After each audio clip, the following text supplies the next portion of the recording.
আপনারাই তত্ত্বাবধায়ক সরকার ব্যবস্থা বাংলাদেশকে দিয়েছেন, কিন্তু তারপরে আপনারা একটা লাইন যুক্ত করেছেন প্রধান বিচারপতি ও রাষ্ট্রপতিকে এই নতুন তত্ত্বাবধায়ক ব্যবস্থা যেটা আপনারা করবেন তার বাইরে রাখবেন। তো আগের যে ব্যবস্থাটা আপনারা করেছেন সেখানে তো এরা ছিলেন, তাহলে এখন কেন এদেরকে বাইরে রাখবেন? বিএনপির যেসব জায়গায় নোট অফ ডিসেন্ট ছিল, দ্বিমত ছিল, সেগুলো বিএনপি রাষ্ট্র পরিচালনার দায়িত্ব যদি মানুষ বিএনপিকে দেয় তাহলে নোট অফ ডিসেন্টের বিষয়গুলো তাদের কাছে প্রায়োরিটি না। তাদের কাছে ফার্স্ট প্রায়োরিটি হচ্ছে যেগুলোতে সবাই একমত হয়েছে এবং সম্মতি আছে। তারপরে প্রায়োরিটি হলো 31 দফার মধ্যে আছে, সম্মতির বাইরেও কি কি আছে সেটা। তারপরে পরিস্থিতির বিবেচনায় যদি মনে হয় যে তারা নোট অফ ডিসেন্ট দিয়েছিল কিন্তু রাষ্ট্রের জন্য ভালো ভবিষ্যতে মনে করে তাহলে করলেও করতে পারে, সেই কথাটা যাতে না করলে তো নাও করতে পারে। হ্যাঁ, নাও করতে পারে। সেই জন্য এটা যাতে আত্মপ্রতারণার মতো না হয় বা জনগণ মনে না করেন যে আমাদের সঙ্গে প্রতিশ্রুতি দিয়ে রাখেন নাই, সেই জন্য ম্যানিফেস্টোতে স্পষ্ট করছে যে ওইখানে থাকলেও জুলাই সনদও এখানে থাকলেও হ্যানা ভোটের মধ্যে থাকলেও এখানে আমাদের নোট অফ ডিসেন্ট ছিল, এগুলো আমরা করব না। সেটা বরং বিএনপি সততার পরিচয় দিয়েছে।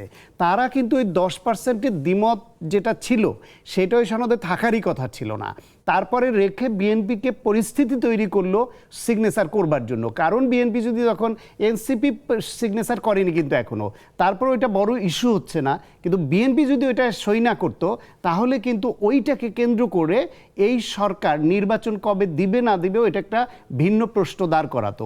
ফলে গণতন্ত্র উত্তরণের স্বার্থে বিএনপি 10%-এর দ্বিমত থাকা সত্ত্বেও সই করেছে, কিন্তু ওই 10% বিএনপি ওন করবে না। কেয়ারটেকার গভর্নমেন্ট আওয়ামী লীগ, জামায়াত ইসলামের বা অনেকের আন্দোলনের মুখে, দাবির মুখে 1996 সনে বিএনপি জাতীয় সংসদে এটা পাশ করেছে, দিয়েছে, এটা সত্য, বা দিতে হয়েছে।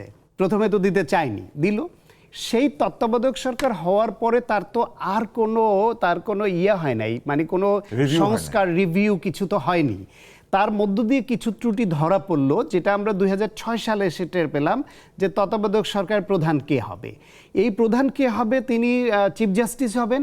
সেটাকে কেন্দ্র করে সরকারে যারা থাকে তাদের চিফ জাস্টিসের নিয়োগ এবং মেয়াদ নিয়ে সর্বশেষ কে হবে ওইখানে একটা ইন্টেনশন কিন্তু কাজ করা আমরা দেখলাম, শুরু হলো।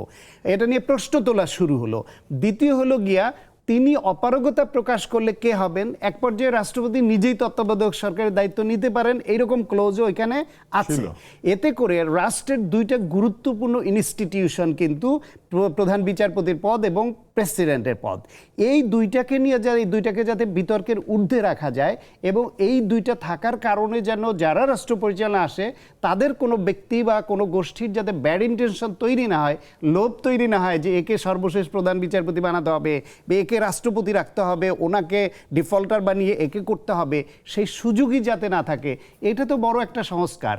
যদিও এখানে নাও থাকে বা আদালতের রায় না থাকলে বিএনপি ক্ষমতায় আসলে তারা মেজরিটি পেলে সংবিধান সংশোধনের মাধ্যমে এটা তারা করবে।